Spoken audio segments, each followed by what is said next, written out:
welcome back. We are currently on coL.CrunCher in the bottom left.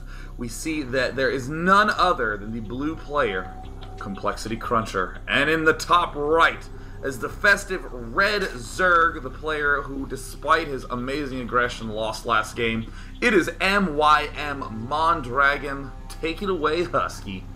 The map is going to be coL.CrunCher, which, as we have said countless times, is a giant map, so expect to see a macro style of play here. Do you think, Sean, that CrunCher is going to be well, I was going to say, do you think he's going to go for a Forge Fast Expand, but it looks like he may be doing just that, as he's going to be planning that pylon down right now.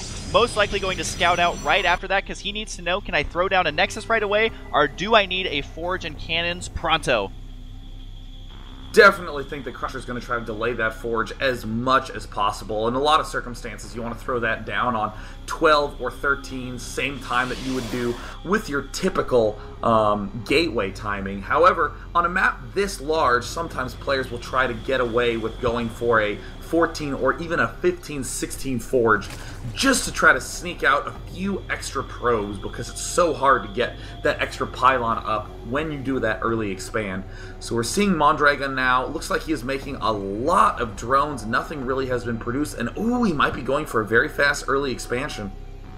Yeah, he's just kind of utilizing the fact that this map is so huge. The chances of CrunCher scouting him out in time are going to be little. As you can see right now, the drone's going to go, okay, well, here's an expansion right here, and it does look like CrunCher will spot this and most likely take his expansion pretty quickly. One thing I want to mention, and I usually mention this in my cast, in this exact situation, oh no, there's a pylon going down. Is he actually going to cannon rush? I was going to say one thing Zerg players can do is cancel that hatchery, go for fast roaches. Had no idea we were going to see a crazy pylon here, keeping in mind that Overlords can usually spot this if Mondragon is patrolling around his base at all. And look at Mondragon being, oh my god, Mondragon spots it. Who is he? And look at this, the pylon wall off going down as well. Mondragon, who was doing such aggressive spotting, bringing off all his drones. I don't even think that's necessary at a time like this, but it looks like Mondragon absolutely does not want to get rushed in. That one cannon so close to finishing. It is currently at 32 of 40 seconds constructed. We're seeing just the craziest aggression come out of Mondragon right now. Perhaps a little bit over excessive in my eyes.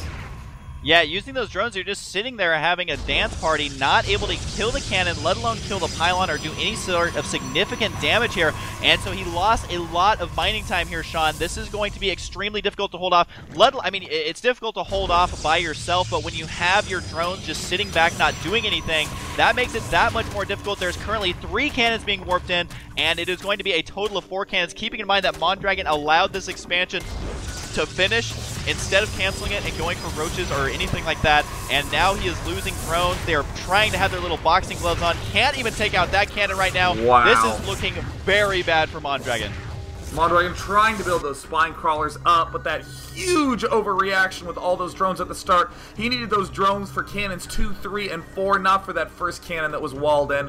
One spine crawler does finish, but now picking off the closer spine crawler, Mondragon guaranteed to have this one hatchery fall. He is going to try to just kill off at least one cannon, and now a counterattack with a couple of Zerglings moving up. We can see it from CrunCher's natural, that it is completely walled off. Plenty of probes still mining as well, and Mondragon in an atrocious position. Yeah, you're absolutely right, Sean. I think atrocious is the exact word to describe this game so far for Mondragon. The huge overreaction, I think, with those drones is exactly what caused this to happen. Maybe if he would have canceled the hatchery, got a Roach Warren, and just one based versus the cannons, he would have been okay. But not only did he overreact, there's going to be the GG out of this game.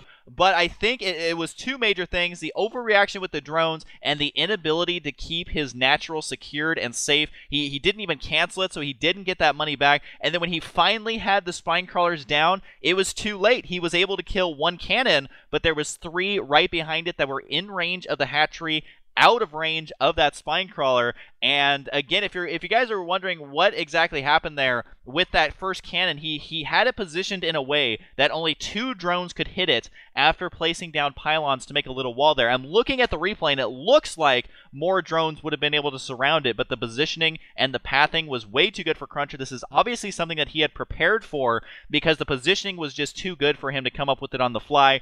And Mondragon just got crushed there on Tal'Darim Altar in under 6 minutes. I definitely was not expecting that whatsoever, Sean.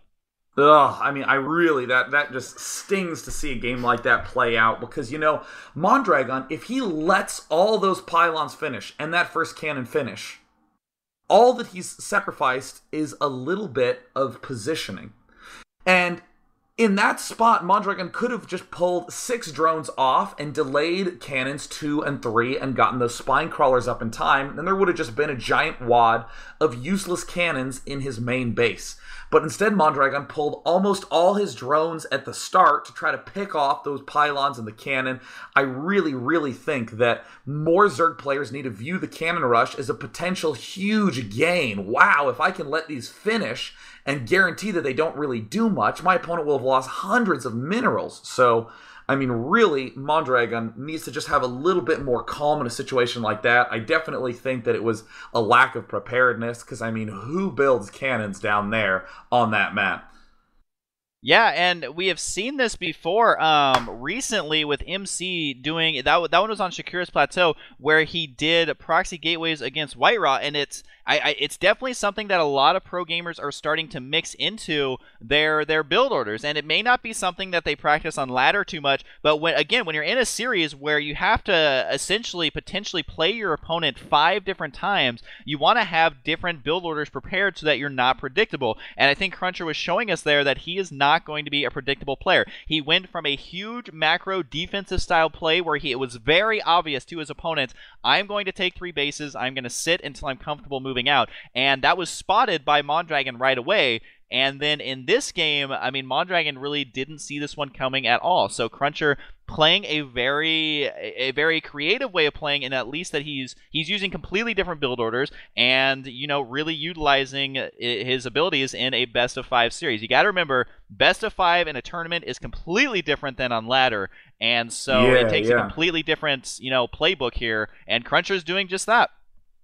And one thing to note, it's kind of funny that both best of 5s had a kind of insane cheese-ish element in game 3. It's much, much more common to see that happen in games 1 and 2 of a best of 5, where you perhaps have a little bit of cushion. However, even some of the famous Brood War players like Jaedong, you've seen in a lot of finals say, if I had won one of the first 2 games, I was planning on cheesing in game 4 or cheesing in game 3. And we've seen, 4 and 5 pools in Brood War in situations like that. And here we saw a cannon rush and a proxy gate. And as it turns out, it's been quite effective for the Protosses in both cases. And just as you say, Husky, it keeps Mondragon very, very defensive-minded.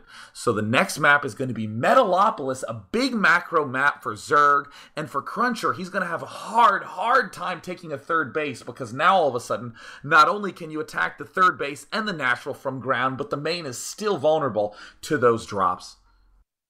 Yes, absolutely, Sean. So this very well could be the last game of today, as currently it is going to be 2-1 into CrunCher's favor. And with that, Sean, I had just checked my Twitter, and people are not very pleased with how that last game played out. So I think there's a lot of people out there just wanting Mondragon to get revenge here. He's kind of the last Zerg hope that is still in the TSL, and he's also an old school fan favorite. So to see him go down in that last game like that, people, at least on the internets, are not very happy about this. And really quick, you can find more of me. I don't know why you would want to do that, but I am on youtube.com/HuskyStarcraft. And Sean, where can people find you? Oh, just type in Day9 TV wherever you please. I'm sure I'll crop up somewhere, but mainly Day9TV.blip.tv, and follow me on Twitter and listen to my songs of the day. Twitter.com/Day9TV. Yeah. Now, I do want to again reiterate my pain that we're feeling that the Twitter followers have mentioned to you, Husky, that Mondragon is the last Zerg alive in this tournament. How tragic for our Zerg buddies today that if CrunCher does win this game, it means that there will be 5 Protosses and 3 Terrans in the round of 8 in the Team Liquid Star League. Wouldn't have been the first time we've seen an interesting skew in races towards the end, but Mondragon, please hold that hope out for Zerg. At the very least, do it for DJ Wheat. Absolutely. So we are going to go ahead and go into this next game, guys. There is a potential this is the last game, which I will weep if it is, because I am, as always, greedy and want a 5th game. But CrunCher currently up 2-1. If you are just joining us, still tell your friends to tune in, because there is still a potential for 2 more games. It's not too late, guys. And definitely go check out the raffle, which is just teamliquid.net /raffle. And also, I think I forgot to mention this and I feel bad about it. Go check out the Twitter and the YouTube of Team Liquid. It is youtube.com/teamliquidnet. Of course, there's no .net in there, as it is a youtube.com/teamliquidnet. Same thing on Twitter, just twitter.com/teamliquidnet. And I still think that the Team Liquid YouTube channel has less subscribers than people who watch the tournament live. So if you have a YouTube account, it takes 2 seconds. Go check it out. You can see all the games there that you missed. And that is all the plugging I can handle for one day, Sean. So go ahead and take us away here. I'm just done. I'm done. All right, no, Husky. I'm excited because even regardless of what the results of this match is going to be, we're about to go into one game between CrunCher and Mondragon. It's going to be game 4. It could be the last one, or if Mondragon can pull the miracle and tie it up 2-2, we will go on to a deciding game 5. Let's hit game 4 on Metalopolis here at the Team Liquid Star League, sponsored by PokerStrategy.com.